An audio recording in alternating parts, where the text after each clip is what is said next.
This is the Rest of Everest video podcast, an almost unabridged expedition experience. Hello everyone, welcome back to the Rest of Everest. I'm Jon Miller. Well, this is just a short bonus episode to show all of you some interviews that Ben Clark shot while he was on the last few days of the trek out from Annapurna 4 in 2008. The team met up with a group of trekkers and struck up some conversations, and well, Ben decided to make it a bit more formal and ask them some questions on camera. What you'll hear in these interviews is more of what you probably already know, that spending time in the Himalayas is really well worth the effort and a pretty amazing experience. And that's actually a good segue to some info here. Speaking of spending time in the Himalayas, registration for the 2010 Everest Trek and Photography Workshop opened on Sunday, September 20th. As of today, Wednesday morning, September 23rd, we still have a couple of spots available on the team.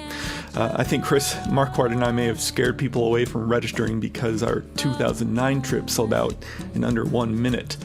This one filled up over halfway in under 4, so it's still pretty good. But if you are interested in joining us but thought you'd never be able to register fast enough to get a spot on the trip, now is your chance. All the info on this really amazing trip is available by clicking on the Read the Newsletter link, which is on the left sidebar of everestthetrek.com.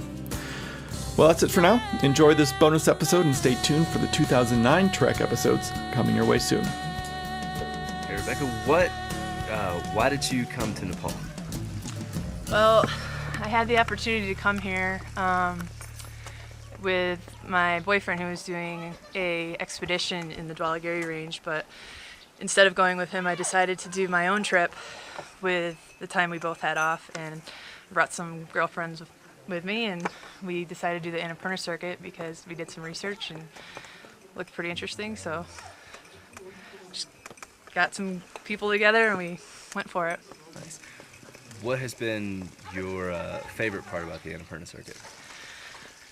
My favorite part has been getting up in the morning and just, seeing these views that cannot be compared to what I've seen anywhere else so far. I mean, I haven't traveled too much, but it's the people here, the landscape, and just being away from it all.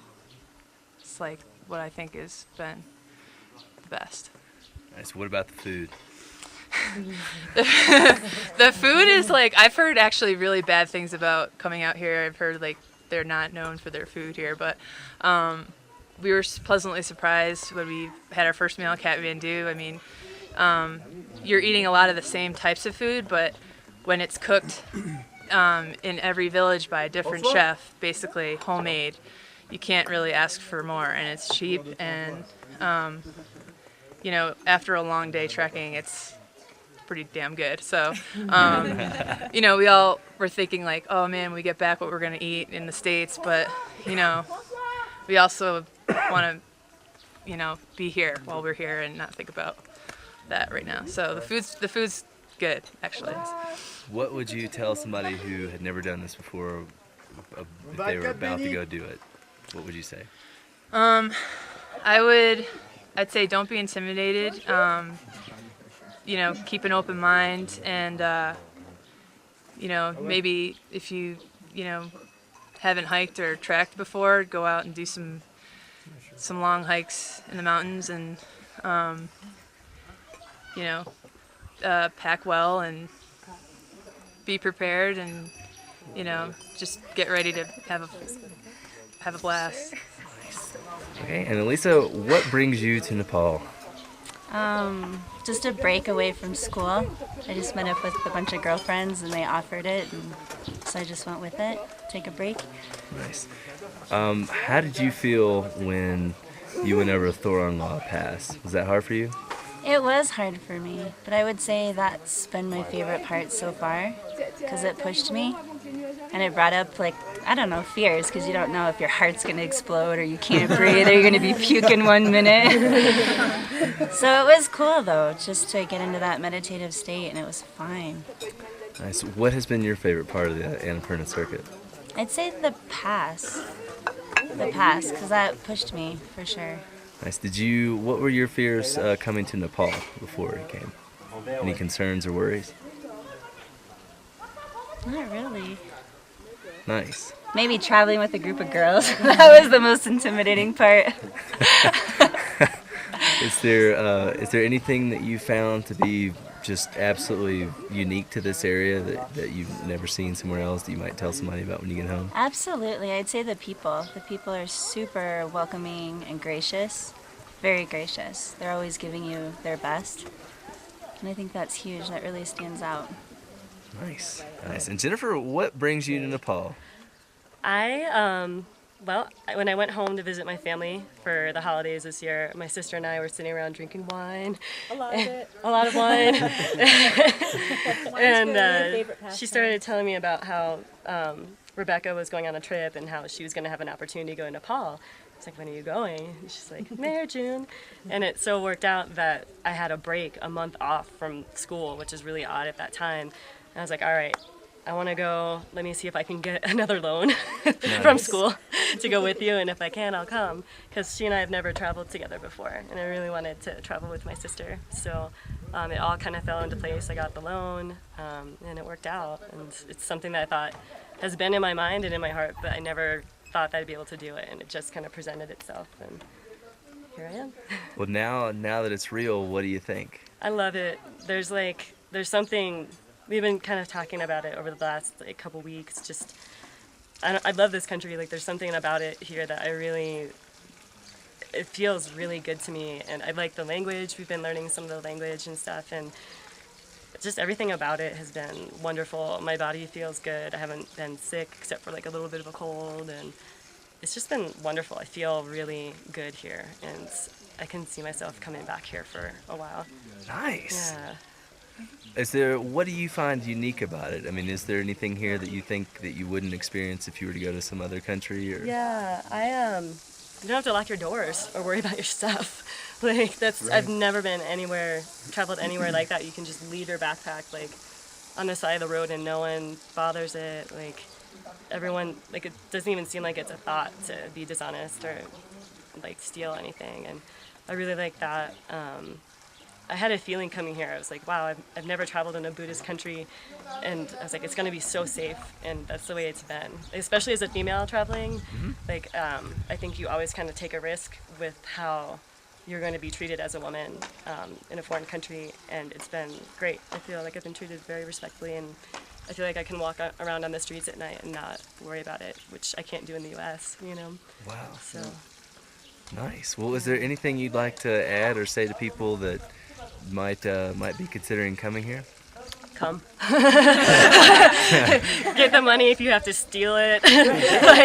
Whatever. Nice. Get the money and come. And I think too that I think it's very important to not just be a tourist and to kind of give back in whatever way you can, whether it's bringing some stuff or I think more importantly volunteering your time at an organization that you feel is worthwhile, because there's just so much giving here, and I think as North Americans sometimes we can take a lot without thinking, and I think that if you can give back something, then your experience is that much richer, and you can even get out even further away off the beaten path. You're going to volunteer? What are you going to do? Yeah, Elisa. She got a whole bunch of antibiotics donated from the hospital in Flagstaff, so we're going to bring those up there, and I don't know, I think it's a midwifery clinic, and she's like, you can help birth babies and stuff like that. So we're gonna just, we're both at a point in nursing school where we can actually we can start IVs and draw blood and do more things. So hopefully we'll be able to help out a little bit and give back a little. So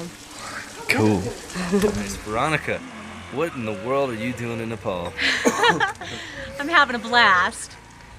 Trekking the Annapurna circuit with 4 awesome women and seeing some amazing sights and meeting some awesome people. Having a good time. What has been the most unique experience you've had here so far? Oh, there's so many. Most unique experience? I think just getting up through the pass. It was just really challenging. It was probably one of the, I didn't know if it was just a real personal challenge, and it was very rewarding. And that's very unique, I think, doing that. What about that particular passage for you was so unique? In terms of dealing with the altitude, how would you say that feeling is? What does it feel like for you to be from sea level and dealing with that? Whew, just taking it very, very slow. Just very, very slow, and one step at a time, baby steps, and you eventually, get to the top, and it just is an exhilarating feeling just to know that you're there, and you're like, and then the other side, you just start going down, and it feels great. Nice. Well, so tell me, have you hiked a lot in your day? I've done a lot of hiking and backpacking in New England, but the highest peak there is only, under 6,300 feet. So to go up this high was just an amazing feat, I think. What about the process made it seem possible, reasonable for you? The fact that I was with 4 awesome women who were totally motivated, and we just cheered each other on, and you can do it, I can do it, we're going to do it, we're going to conquer this mountain, and having a really awesome guide, and just being there for each other, and just saying we're going to do this, and we did. What did you feel? How about the culture here? Anything? It's amazing. It's another world. It's not anything like I thought it would be. They're so simple and so sweet and welcoming, and I just feel like a princess. They just can't do enough for you. It's a good feeling. Anything you'd like to add for anyone who's thinking about coming over here? Do it. Absolutely 100% do it. But get on your Stairmaster first. I wish I did. I did a lot of hiking, but man, if I did the Stairmaster, I would have been golden. But absolutely, don't even hesitate. This is the opportunity of a lifetime, and it's changing every day. And who knows what it's going to be like in another 5 years. I will definitely be back, and just do it. Just go for it. You only have one life, and just go for it. Nice. Absolutely. All right. Woohoo! I am like camera shy. It's cool. Just all it is. It's not even live. That's the best thing. This might just end up in the can, nowhere. It's not editing room 4. Well, it just makes you. It's like and there's no pressure. There's no no nothing. So, Allison. So, how did you end up in Mukti, Nepal?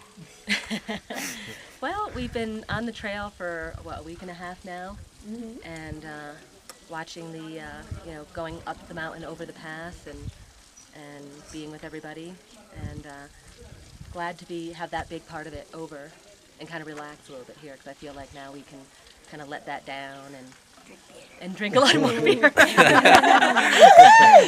Beer. We went 3 whole days without beer, and I'm very proud of us. That's hard. It was tough. It was a sacrifice, but we did it. Well, what kind of sacrifices might one expect if they were going to hike the Annapurna circuit? What makes it rugged, do you think?